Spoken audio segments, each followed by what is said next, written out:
Well, guys, we are going to be doing a brand new series. And this is one I've been wanting to do for a while.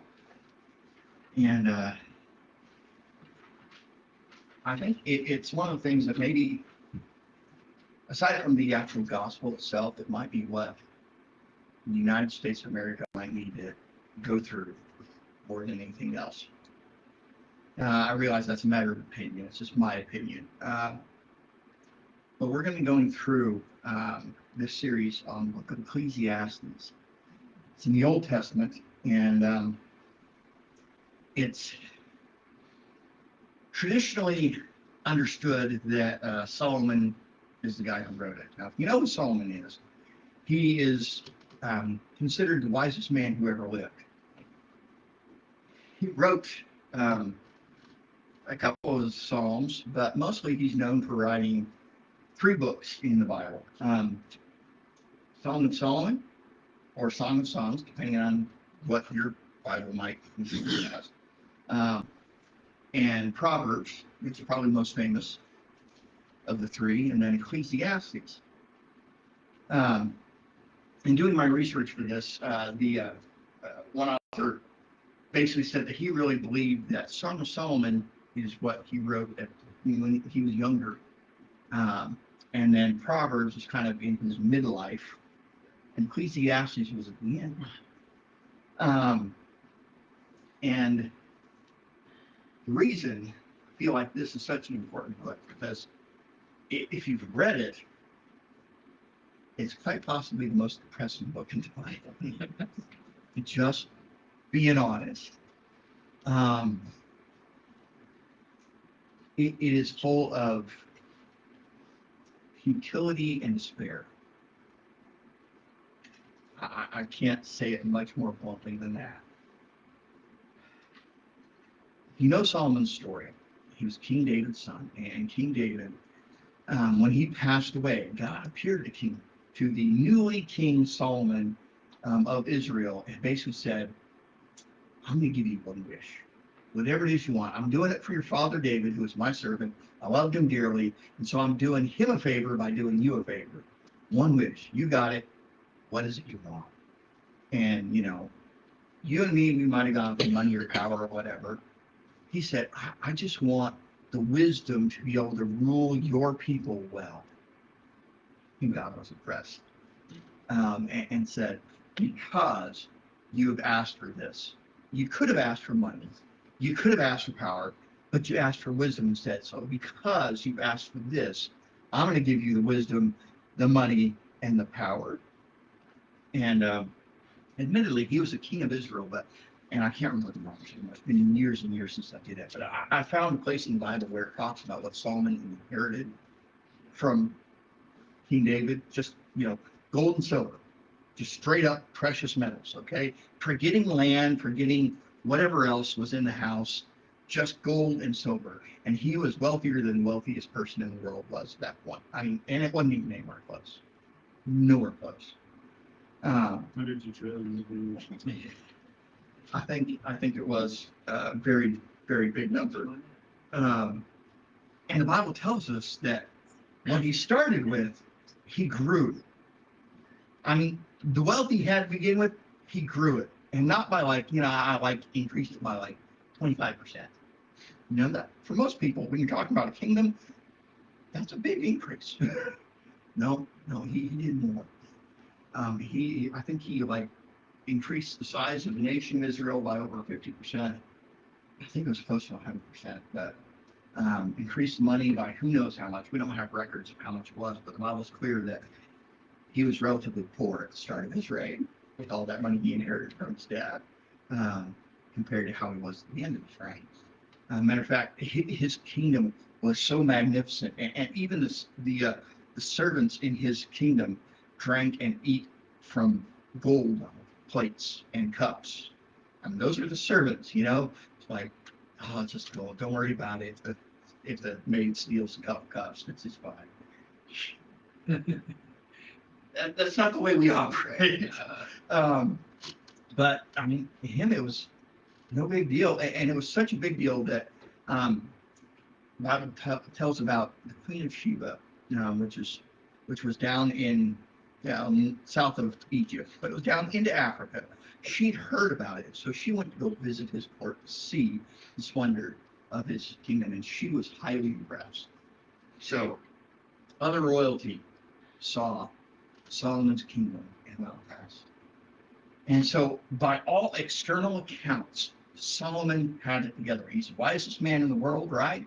He's the richest man in the world, and he's a very powerful man. Maybe not the most powerful man in the world, but he's powerful.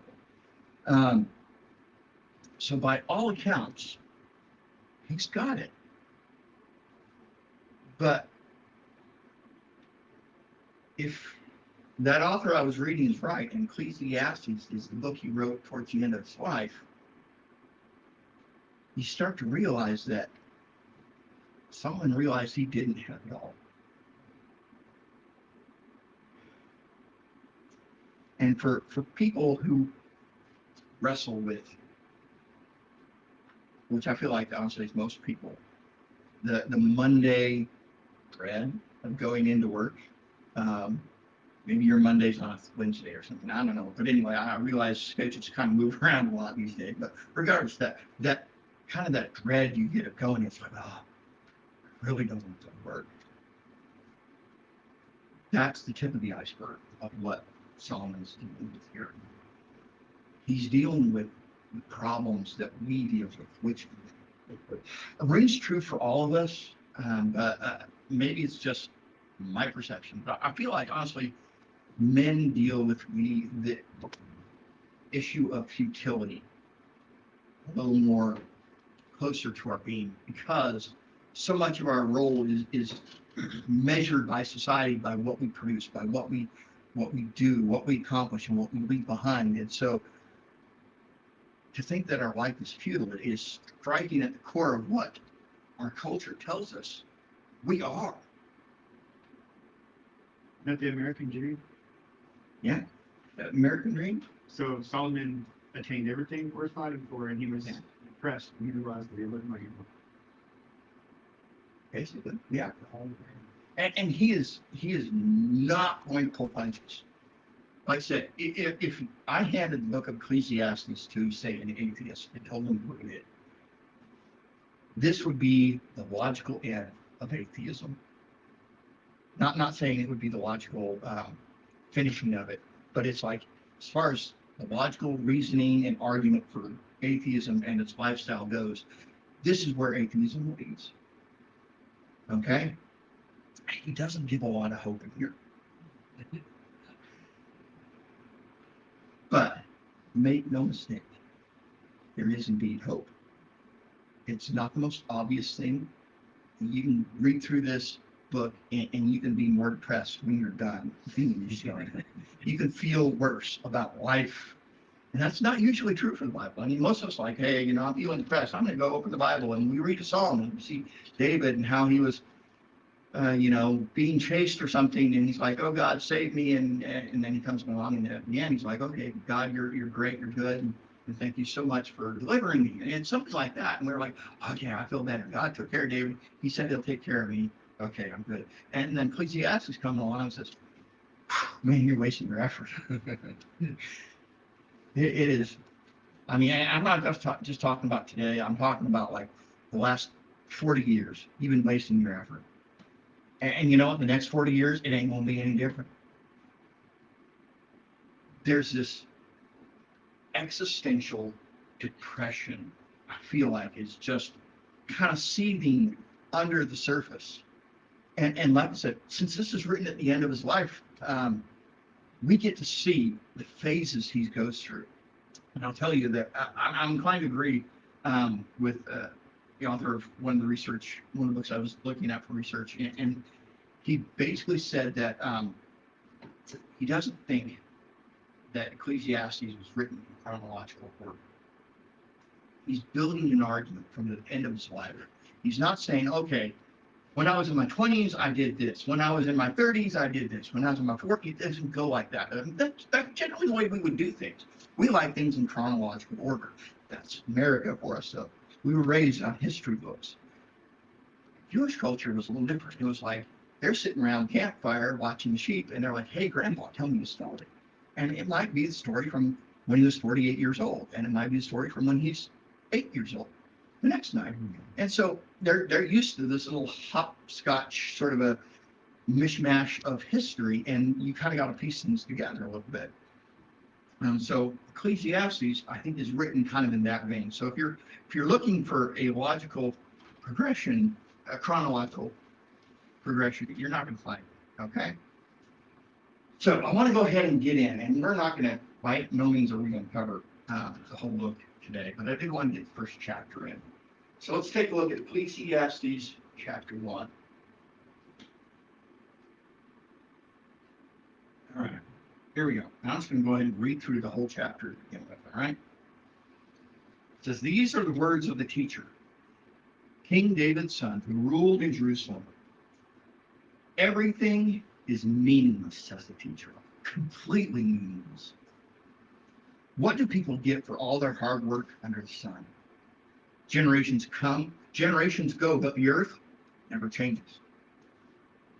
The sun rises and the sun sets, then hurries around to rise again. The wind blows south and then turns north. Round and round it goes, blowing in circles. Rivers run in the sea, but the sea's never full. Then the water returns again to the rivers and flows out to the sea. Everything is wearisome beyond description. No matter how much we see, we're never satisfied. No matter how much we hear, we are not content. History merely repeats itself. It has all been done before. Nothing under the sun is truly new. Sometimes people say, here's something new, but actually it's old. Nothing's ever truly new. We don't remember what happens in the past, and in future generations, no one will remember what we're doing here. I, the teacher, was king of Israel, and I lived in Jerusalem. I devoted myself to search for understanding and to explore by wisdom everything done under the sun. I soon discovered that God has dealt a tragic existence to the human race. I observed everything going on under the sun, and really, it is all meaningless, like chasing the wind. What is wrong cannot be made right. What is missing cannot be recovered. I said to myself, look, I'm wiser than any of the kings who ruled in Jerusalem before me. I have greater wisdom and knowledge than any of them. So I set out to learn everything from wisdom to madness and folly. But I learned firsthand that pursuing all of this is like chasing the wind. The greater my wisdom, the greater my grief. To increase knowledge only increases sorrow. Okay. So, have I done it? I mean, aren't we all just in such a good mood now? It's hard. And for anyone who's past the threshold into adulthood, it doesn't usually take very long for us to learn one of life's core lessons. Life is bigger than you. It's going to smack us down. And if we try to get up, it'll smack us down again. And so a lot of us kind of get the idea of, well, what's the point in getting up? And I understand that. Truthfully, I do. It's Solomon. That's part of what he's saying here. It's like, I get it. I get it. But you just get this futility and this despair and depression and everything else that comes from this chapter. You're just like, what's the point?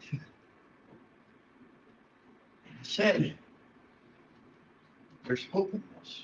I said that this is the book that I think our culture might need to read more than any other. And it's not because of the depression and the futility and everything else. Because let's face it, we've got that in spades.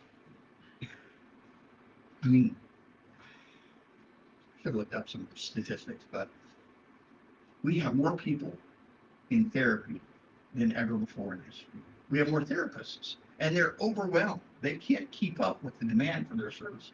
We're not therapists. Which explains why you're so messed up.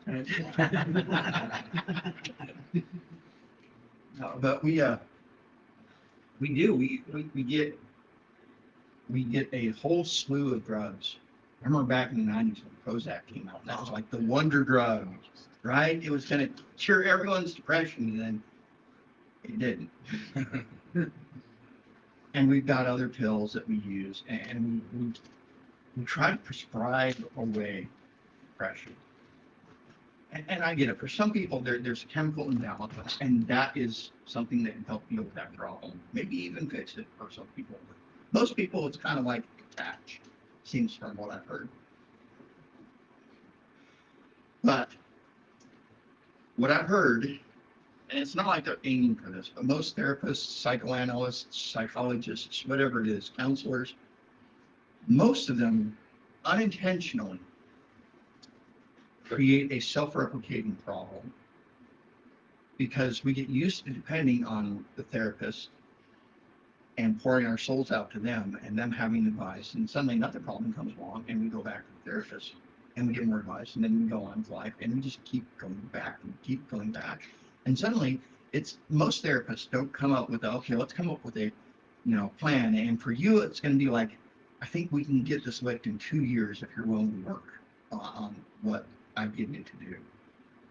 There's not like a goal, an end goal in mind. It's kind of like, let's just keep going. Let's just keep going. And I'm sure there are some out there who are greedy and they're like, I'm going to keep you coming as long as I can because I like your money more than I like you. And I can buy a good couch. You can wear this one out. That's fine. I don't think most of them are that way. Most of them, I think, are genuinely caring people who are trying to help. And again, it's not something they intentionally do, but it self-perpetuates. So whether it's therapy or whether it's drugs, or whatever, we try to find these ways of dealing with it. But there's a problem is that Prozac is not a cure. Neither is a therapist. No matter how good the therapist is, even if the therapist has a plan to get you to an end point where you're in, as good a condition as we get anyway, I mean, there's still more problems with life. Life is unfair. I don't know if you guys noticed that or not. Life isn't fair. And it's not even fair in how it's unfair. I mean, it's almost, I've heard it said before, if there's God, he's rolling dice. And I don't believe that at all, but that's what it feels like sometimes. But it's not how things are. What we are experiencing is something that we were never meant to experience. The despair, the depression, the problems, the betrayals, all of it. None of it is what we're supposed to be dealing with. All of it is a result from what the Bible has called the fall. Okay? When God created humanity, he looked down and after he was all done with every single thing that he had made, he said it's good. And then he made people and he said, this is very good. He made us perfect. We were meant to live forever in a perfect garden where work was reach up, grab an apple and eat. Okay? That was my job, It really wasn't, it wasn't a big deal. There was no such thing as lying. There was no such thing as abuse. There was all the stuff that we deal with. It wasn't intended at any point in time. Did God know it was going to happen? Yes. Yes, he did. He knows the future. And so he saw the way that Adam and Eve were going to screw things up. And they screwed it up for everyone. We are still reaping the harvest that they sowed thousands of years ago. And frankly, it just seems to be getting bigger and worse. Maybe I'm wrong. I mean, God hasn't flooded the world or destroyed it any other way either, so maybe things have gotten better since Noah's time, but still, we recognize that. I mean, this is kind of one thing that I think atheist, Muslim, Christian, agnostic, we can all agree that the world is broken. that things shouldn't be the way that they are. God didn't mean for it to be this way. It wasn't his intention, but we screwed it up. And there's a relief that there's a plan from the beginning to restore things. Make no mistake, that's exactly what's going to happen. Christ's death on the cross was the act. You know, it was the thing that changed everything. Suddenly there really is hope, not just a temporary patch. So we have an eternity to look forward to, where life is good again, where things are perfect, where we don't have to worry about rape or theft or murder or abuse or neglect or any of these things. We don't have to worry about that. At some point in time, the salvation that God has promised his church isn't just a ticket to heaven. It's not just, hey, I'm saved. I don't have to worry about having to pay for my sin. It's that and more. Someday we're going to be saved from the very presence of sin. It's going to be a distant, bad memory. It will be left behind forever. And we won't have to worry about, maybe in a million years, Justin's going to decide to screw things up. Didn't work that long. Well, we'll see. But the point is that there's hope. And what's crazy is that we can find it in the middle of this chapter that sounds like somebody who needs Prozac really bad. So let's get back into it, because I want to look.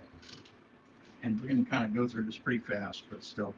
So start back in verse 1. It says, these are the words of the teacher, King David's son, who ruled in Jerusalem. Everything is meaningless, says the teacher, completely meaningless. If you look back, your version probably says vanity of vanities, all is meaningless. But regardless, it means this. It's exactly that. And one thing you need to know about in Hebrew, when you use repetition, it's not just repetition like it is here in the States. It's kind of, I think of it in terms of math terms, okay? It's exponents. It's so when, like in the book of Revelation, we see creatures around the throne of God saying, holy, holy, holy is the Lord God Almighty. They're not just saying God is holy 3 times. They're saying God is holy to the power of holy to the power of holy. Okay? It's that awesome. He is that holy. When in the Old Testament, when they built a temple, there was the temple grounds, and there was the holy place, which is inside the building, and then inside, in that inner room, there's a place called the Holy of Holies. It was consecrated, set aside, and it's where God's presence was most manifest. I mean, basically, I guess you can consider that his bedroom. Okay? And that was the Holy of Holies, and it's the same thing. What? One question about it saying meaningless, and then you're saying in the other it says vanity. Are those 2 different things? Not in Hebrew, no. It's the version I'm reading, the New Living Translation, does its best to try to make things in everyday language. Because we don't go around talking about, well, that was pointless. It was all just a vanity. Now we don't talk like that anymore. Those King James, modern English back in the 1600s, not so much in the 2000s. And so it's an adaptation, I guess, if you will. Because vanity to me means crap. It's Right, not- but it's that- not here yet. Yeah, that's not the right term. So it's one reason why I like using the NLT, because it does phrase things in a way that we speak. So the Hebrew says vanity, Mhm. they are incorrect. Yeah, that's the idea of trying to give it. It's like this mist, And chasing and you can just grab at it, and you've got no more mist than you had before. You know, you missed the So mist. Americans or English totally messed up that definition. Yeah. Well, no, it was good in the 1600s, and because we kept reading King James for so many centuries now, to some degree, it's kind of still in our language, but it's changed. there's a number of examples from what way King James uses the word is different than the way we use the word. Not a big, it's, this is one of them. So, and because the King James is so influential on other versions of the Bible, they adopted that language as well. When they were done, King James was normal. It was par for the course. Almost everybody read the King James, even 50 years ago. So it's just changed over our lifetime. So at any rate, that's kind of the short version anyway. No problem. So everything is meaningless, says the teacher in verse 2. Completely meaningless. What do people get for all their hard work under the sun? Generations come, generations go, but the earth never changes. It's not just that my life is futile. It's that my life's futile, so is my son, will be his son, and his son's son, and etc. You get the idea. It's generation after generation. Yeah, we do things, we accomplish some things. In some ways we make things better, but in some things we make things worse. And so it's just kind of all a little bit of trade-off. Yes, we have phones in our pocket. We can access all the information, almost literally, all the information in the world. We can access it at our fingertips. But on the other hand, how much do we really know? We don't have to memorize things, so because we have that thing in our pocket. When I was a kid, I had like probably 20 phone numbers memorized. You know how many phone numbers I've memorized since I got a cell phone? 1, 2, actually, mine and my wife's. 3. Oh, not good. I don't have his memorized. I have memorized items, so. I made you memorize it. That's why. But you get this idea that this futility in spirit, it's not just limited to our lifetime. This is something we're building on our futility is building on the futility of our parents and grandparents. And our grandchildren will be building on our futility in this sense. But the earth, it doesn't change. It doesn't care. The seasons roll on. Right? Verse 6, the wind blows south, then turns north. Round and round it goes, blowing in circles. Rivers run into the sea, but the sea is never full. Then the waters return again, and rivers flow out again to the sea. Everything is wearisome beyond description. No matter how much we see, we are never satisfied. No matter how much we hear, we are not content. History merely repeats itself. It has all been done before. Nothing under the sun is truly new. Sometimes people will say, here's something new. But actually, it's old. Nothing is truly ever new. We don't remember what happened in the past, and the future generations will remember what we are doing. And stop and think about it. For anyone who's been in workforce very long and has had to change around jobs very much, maybe you had a job that you really liked, and you went back and you visited a few times just to say hi to your coworkers. But after 5 years, you're like, I don't hardly know anyone. They've forgotten about you. They moved on. You had too. This is what it's talking about. It's the sense that what we do isn't really remembered. We can spend our life building a new system or building a new whatever, and we can pour hours, if not months, into it, making it better, and next thing you know, it's been replaced. And stop and think about it. How did you ever just put a little thought into what goes on with our phones? I mean, our phones get automatic operating system updates, right? Some guy poured his heart and soul into that update. How long has that been last? How much is Ferrari going to last thing bought? Good question. The idea, I mean, yes, I'm looking at Ferrari. They've been very proud of making their vehicles for a long time. But, you know, I remember the Ferrari that Magnum PI drove around. Yeah. That thing was so awesome. Well, I saw a few years ago, somebody did a test drive, or actually more like a course test with that Ferrari and a Kia minivan. Now, Ferrari still won, Okay. I'm sorry. but it was not by all that much.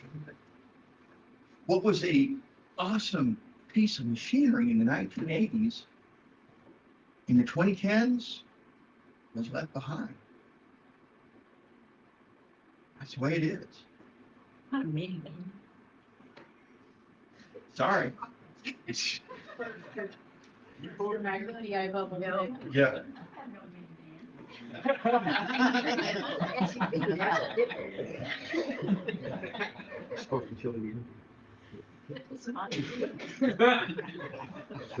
All right. Let's get back. Verse 12, we see that Solomon starts digging into the idea of wisdom.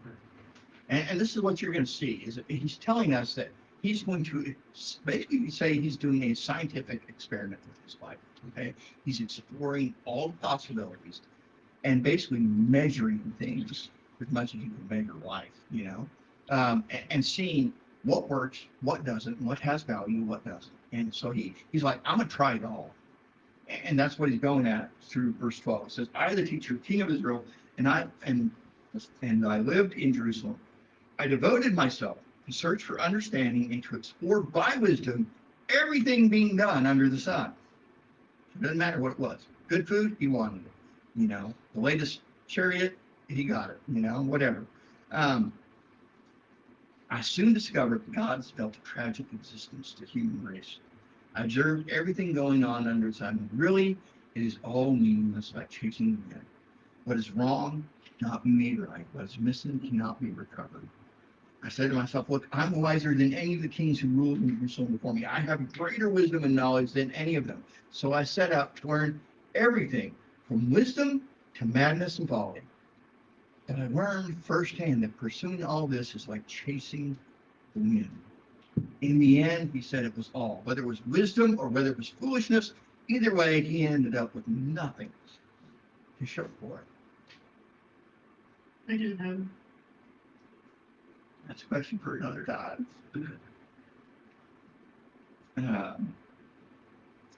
But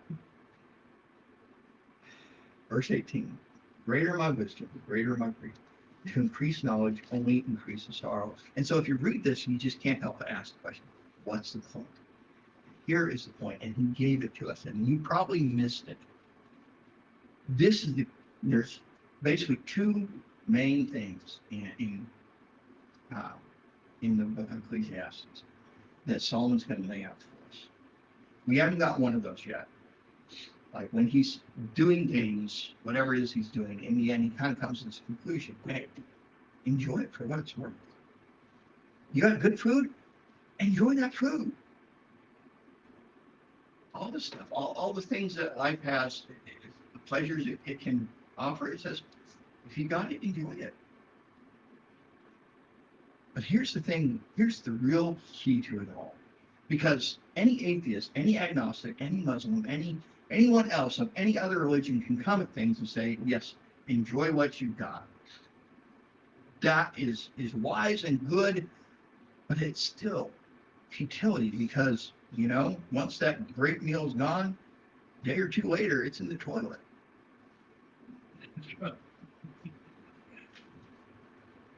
Doesn't matter how good it was or how bad it was, it's gone. It's the same thing with all our work, with all the pleasures we chase after, it goes away.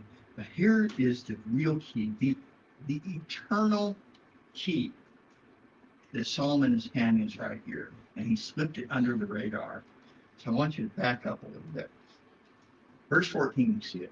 I observed everything going on under the sun. Really, it is all meaningless, like chasing the wind. There's three words in there that change everything. Under the sun. That's the key to it all. Solomon set out to explore everything the world had to offer, and he found it was all meaningless indeed. But it was only what was of the material world. It was what he could experience, what he could control, what he could buy, what he could learn, whatever. It was all the stuff, all he could get his hands on. He thought it was worthless. That's all the stuff that's under the sun.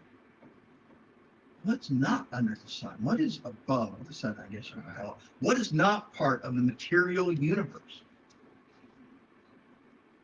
That is God. He's talking about the understanding too. He could put his hands on that. He couldn't, but he called it useless. Even the understanding, he said, in the end is useless because it dies with him.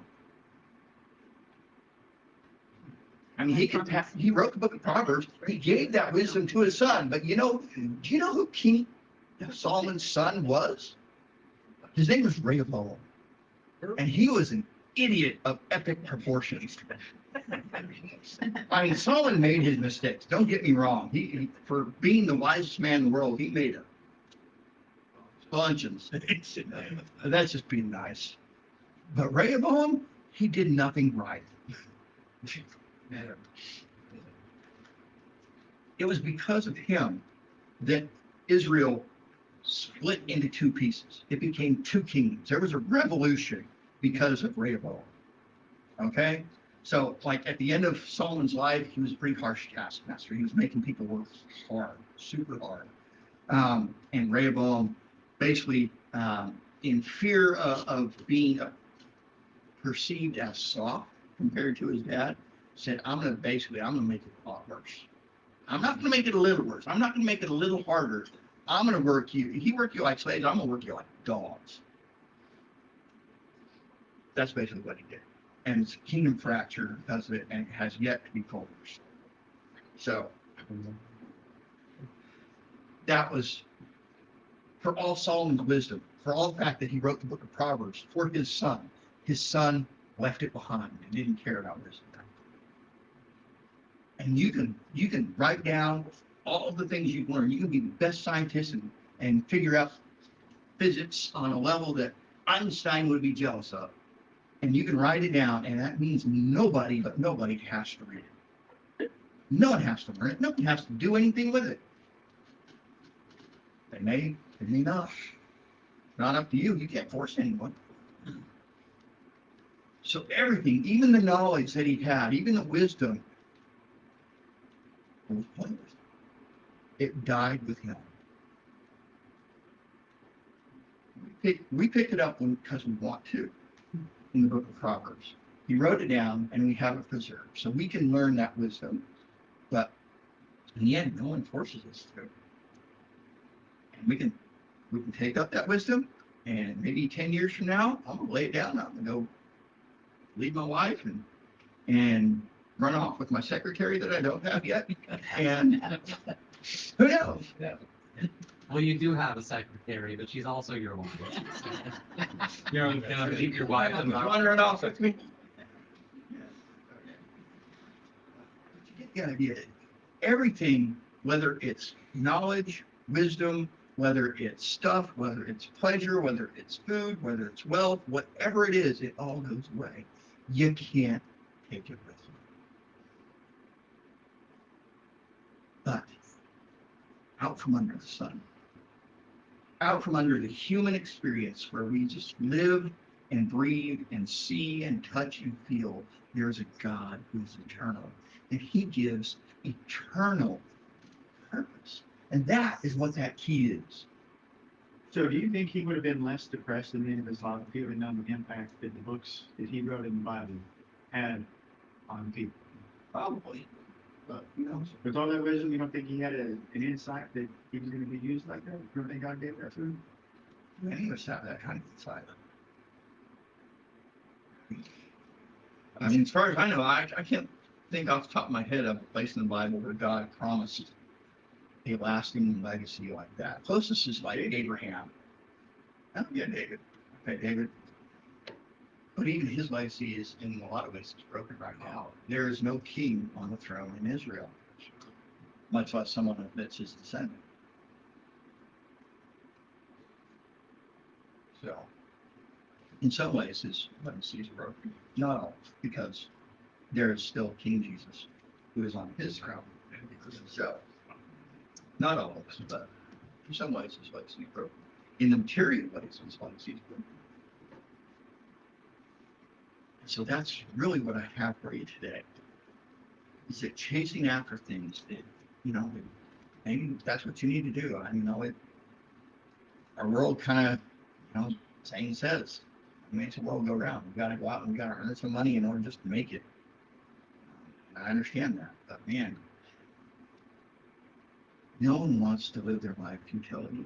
Yeah, Okay, so this doesn't really have anything to do with the book, Okay. but it has something to do with Israel. Alright. And it says God redeemed Israel from all of its distress. Like, you know, like how they were at war and stuff in today's world. Like, did God know that that was gonna happen long ago? Yeah, I'm not quite sure. So like, It's already happened. yeah, but like, I just don't understand like how it's in, like it's happening today, but the Bible was written thousands of years ago. Well, God gave a lot of different prophecies. Some of them have been fulfilled regarding Israel, like shortly after Jesus' life. Emperor decided in Rome decided it's time to that Israel was too much trouble, so he basically sacked Jerusalem, destroyed the temple. It had been prophesied hundreds of years beforehand that it would happen. So, and at that point, it became what historians, in regards to Israel, call the Great Dispersion. So it wasn't just that Jerusalem was sacked when the temple was destroyed. The Jews were scattered all over the globe. And so all that was prophesied. So God knew it was going to happen. And God's given more prophecies that there's going to come a time when the nation of Israel will come together. Maybe that's what we call Israel today. Maybe, maybe not. But I'm not sure on that. Because the nation of Israel that we call Israel today is definitely different than the nation of Israel as it was back in biblical times. So maybe it is, maybe it's not, maybe it's the start of it. Who knows? But regardless, there's going to, the Bible talks about how the nation of Israel is going to come back together. God has blessings for them still, but mainly because they turned their backs on Jesus, and before that, they had a very regular habit of turning their back on God in general. Yes. Because of that, there's punishment, there's consequences for that, and it's enough of consequences lasting for about 2,000 years now.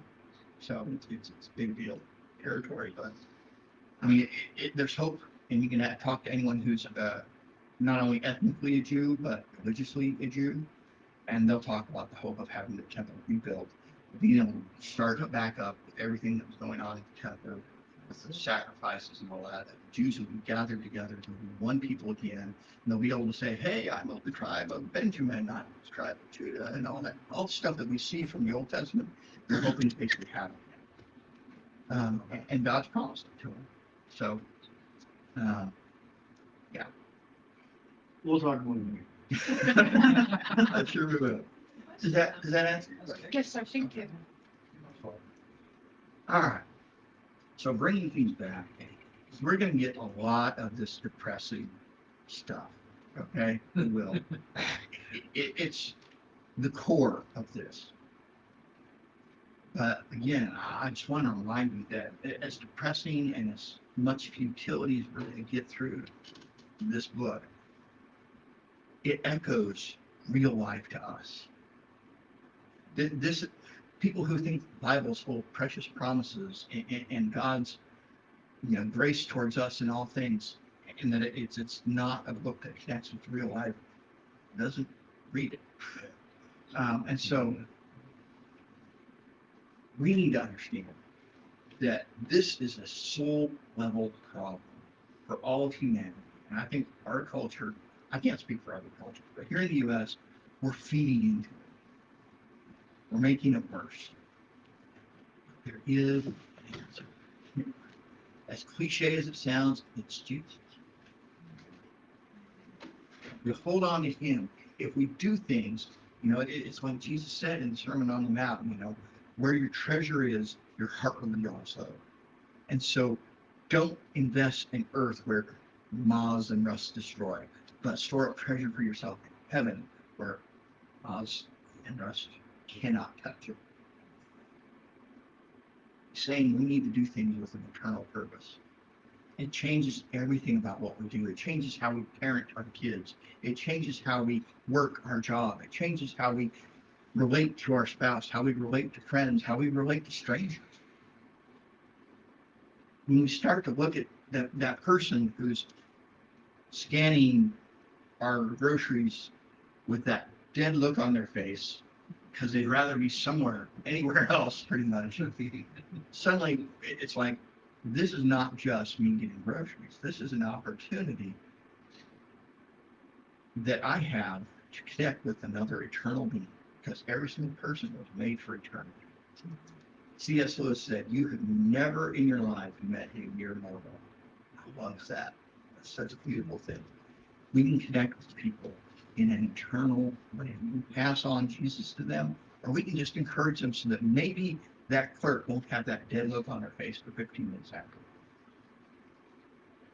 Maybe that's all we'll be able to accomplish, but it's something. Passing on a little measure of hope, a little measure of joy, you laugh.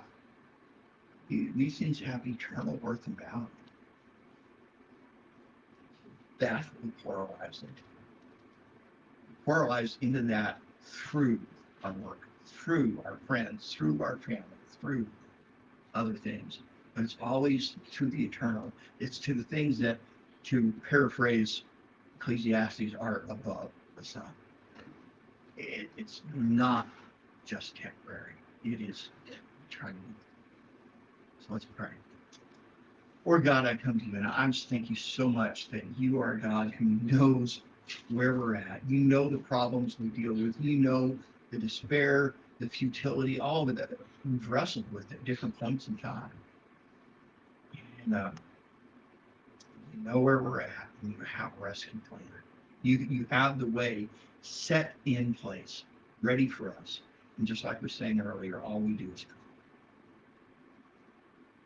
All we do is come to you, and you change us. You turn the lights on. We've been stumbling around in the dark for however long, and we meet you, we experience you, we give you our lives, and suddenly the lights turn off. We get to see what's really going on beneath the surface. So I just pray that you help us to have lives that are marked by joy, by purpose, by an eternal purpose. Yes, we can have joy even when we're depressed. We can have purpose even in the midst of the futility of the daily grind. Thank you, because those are gifts. And it makes it bearable to get through. So thank you so much for that and everything else you've done. Help us, God, because we need your help. We are forgetful people. So remind us, when we start to forget, smack us upside the head. Just remind us who you are, what you've done, what's in store. I love you. It's in the name of Jesus I pray.